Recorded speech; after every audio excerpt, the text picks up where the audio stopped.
Une dame de 96 ans a écrit ceci à sa banque. Lettre authentique envoyée à une banque par une cliente de 96 ans, devenue virale tant elle est brillante. À qui de droit, je vous écris pour vous remercier d'avoir refusé le chèque avec lequel je tentais de payer mon plombier le mois dernier. Selon mes calculs, 3 nanosecondes ont dû s'écouler entre le dépôt de son chèque et l'arrivée des fonds transférés automatiquement depuis mon compte d'épargne. Un arrangement que j'ai mis en place il y a seulement 31 ans.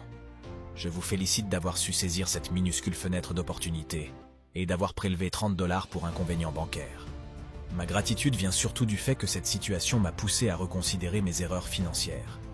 Je remarque que, de mon côté, je réponds à vos appels et à vos lettres, alors que lorsque j'essaie de vous contacter, je me heurte à des machines, des voix automatiques et des frais exorbitants. À partir de maintenant, je ne traiterai qu'avec un humain. Donc, mes paiements hypothécaires et autres ne seront plus automatiques.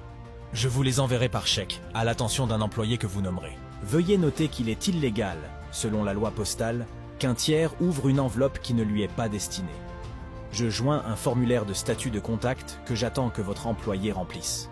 Il fait 8 pages, mais c'est la seule façon pour moi de connaître autant d'informations sur lui que vous en avez sur moi. Merci aussi de me fournir son dossier médical, signé par un notaire, ses revenus, dettes et actifs avec preuves à l'appui. En temps voulu, je lui remettrai un code PIN qu'il devra utiliser lors de nos échanges. Il comportera 28 chiffres. J'ai calqué ce nombre sur celui de bouton que je dois presser pour connaître mon solde via votre service téléphonique. Comme on dit, l'imitation est la plus belle forme de flatterie. Enfin, je vous informe que, dorénavant, lorsque vous m'appellerez, vous devrez choisir parmi les options suivantes sur mon répondeur. Tapez 1 pour prendre un rendez-vous avec moi. Tapez 2 pour signaler un paiement manquant. Tapez 3 pour être redirigé vers mon salon.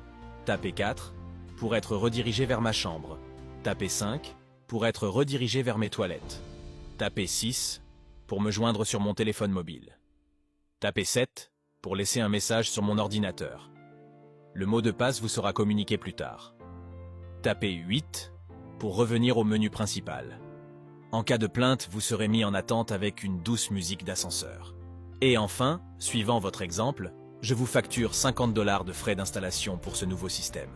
Merci de créditer mon compte. Votre humble cliente. Remarque, ceci a bel et bien été écrit par une femme de 96 ans.